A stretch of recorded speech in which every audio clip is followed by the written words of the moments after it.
So eto na nga mga mi, malapit na ang Pasko. So paano nga ba natin i-personalize yung mga gifts na ibibigay natin sa ating mga loved ones? At sa mga sellers dyan, paano nyo ipapadama ang gratefulness ninyo sa inyong mga buyers? So eto na nga, naghanap tayo ng isang item na mapapaabot natin ng ating mensahe. Ito ay ang thank you sticker na ayan, makikita nyo naman, nakasing laki lang ng piso.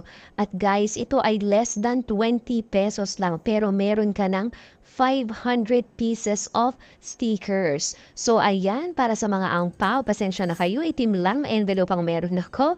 So, pwedeng-pwede mo siyang ipang-seal ng inyong angpaw. Pwedeng-pwede rin kayong mamili ng iba't ibang designs. Napakamura na nito, ha? Yung iba, 19 pesos lamang to binibenta. Yung iba naman ay more than 20 pesos. Pero syempre, naghanap tayo ng mas mura. Pwedeng-pwede nyo rin siyang ipang-seal sa inyong mga paninda. O ayan, di ba tipid na kayo at ang social